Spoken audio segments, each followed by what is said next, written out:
Good morning, students. Today we are here again with the remaining part of the second chapter of history. So the next topic is education and learning. Sanskrit was the main language the Brahmanas used to impart education to the pupils in temples. Mathematics, logic, grammar and astrology were the main subjects of learning. तो उस time पे क्या था, medieval period में जो था संस्कृत क्या थी, वो मेन लैंग्वेज थी। जो ब्राह्मण थे वो जब भी एजुकेशन देते थे अपने, मतलब जो पीपल्स होते हैं उनके स्टूडेंट, यानी जो फिर उनके पास एजुकेशन लेने आते हैं टेम्पल्स में, तो उसको संस्कृत में पढ़ाते थे उस टाइम पे ब्राह्मण। मैथमेटिक्स, लॉजिक, ग्रामर, एस्ट्रोलॉजी, ये क्या थे उस टाइम के मेन सब्जेक्ट्स ये होते थे। Takshashila, Nalanda, Vikramshila, extra are some of the famous centres of learning. Students from other countries used to come here to get education. Some of the famous literary works of this period are Katha Sarita Sagar, a collection of stories in Sanskrit, Kalhan Rajtarangni and Jayadev's Gita Govinda.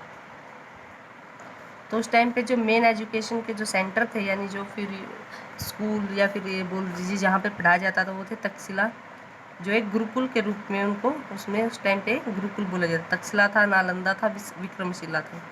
तो यही जो थे वो main जो famous centre होते थे study के, वो ये होते थे। तो जो स्टूडेंट्स थे वो दूसरे कंट्री के भी यहाँ पे आते थे एजुकेशन लेने के लिए। उस टाइम पे जो लिटरेसी वर्क था, देखिए इसमें बुक दी गई है कथा सरिता सागर। ये क्या था, इसमें कलेक्शन ऑफ स्टोरी, यानी बहुत सारी स्टोरी लिखी गई थी इस बुक में। और ये किस चीज़ में लिखी गई थी, संस्कृत। कौन सी लैंग्वेज में, संस्कृत में। तो आपको ये याद रखना है। कल्हान ने कौन सी बुक लिखी थी, राजतरंगिणी। तो आपसे क्वेश्चन पूछा जाएगा कि राजतरंगिणी को किसने लिखा था, तो कल्हान ने। जयदेव ने गीता गोविंदा। तो ये बुक और उनके ऑथर्स के नेम है।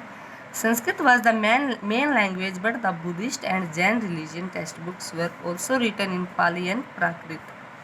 The regional language also developed during this period. Chand Bardai wrote Prithviraj Raso in Rajasthani. The Marathi, Gujarati and Bengali literature too were written during this period. तो उस टाइम पे क्या था, संस्कृत तो थी, वो मेन लैंग्वेज थी ही, साथ में जो बुद्ध थे और जैन थे उनकी जो रिलीजियस बुक, यानी कि जो उनकी धार्मिक बुक होती थी, वो पाली और प्राकृतिक लैंग्वेज में भी लिखी जाती थी। तो उस टाइम पे क्या था कि सब आप अपने रीजनल लैंग्वेज में भी बुक लिखते थे। जैसे पृथ्वीराज रासो लिखी थी किसने, चंद्र बरदाई ने। तो उसने ये राजस्थानी में लिखी थी। मराठी, गुजराती और बंगाली में भी कई सारी बुक उस टाइम पे लिखी गई थी। Then we talk about the religion. The Rajputs were followers of Hinduism, so this religion made great progress under them. The people worshipped Vishnu, Shiva, Durga and many other gods and goddesses.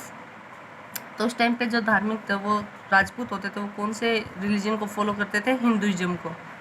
तो उनके under में जो Hinduism था उसमें बहुत सारी progress हुई थी, यानी हिंदू धर्म का काफ़ी प्रचार हुआ था, लोग हिंदू धर्म को ज़्यादा मानते थे।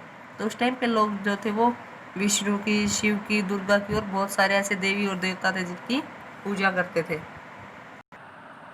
The bhakti movement led by Nayanars and Alvars in south now spread to the north.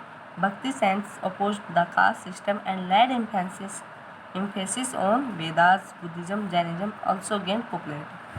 तो जो भक्ति मूवमेंट यानी जो आंदोलन चला था वो किसने चला था, नैनार्स ने और एल्वर्स ने। और कहाँ से चलाया था उन्होंने, साउथ से, और वो धीरे धीरे फैलता फैलता नॉर्थ तक पहुँच गया था।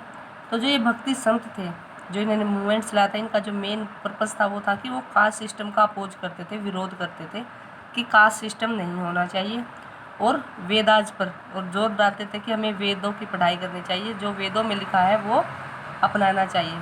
तो बुद्धिज़्म और जैनिज़्म थे, इन टाइम पे इन दो धर्मों ने भी, रिलीजन ने भी काफ़ी पॉपुलैरिटी गेन कर ली थी। Then we talk about the art and architecture, कि उस टाइम पे जो आर्ट और आर्किटेक्चर था राजपूत के अंडर में, वो कैसा था।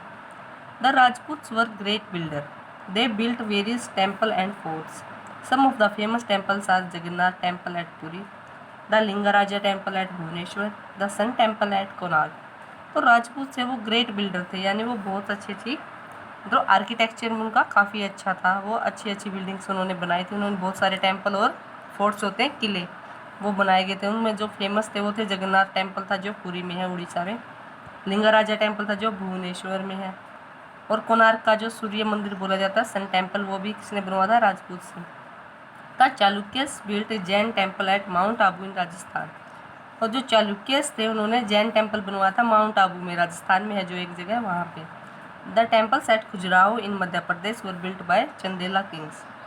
The forts of Chittor, Malwa, Mewar, Gwalior and Ranthambore are also some of the famous forts built by Rajput. तो जो खजुराहो का टेम्पल था एमपी में है, मध्य प्रदेश में, वो चंदेला के राजा ने बनाया था। और बहुत सारे फोर्ट्स हैं यानी किले हैं, जैसे चित्तौड़ का किला है, मालवा का, मेवाड़ का, ग्वालियर का, रणथंभौर का, ये सारे किसने बनवाए? राजपूत ने। So students, now your chapter is over. Thank you and have a nice day.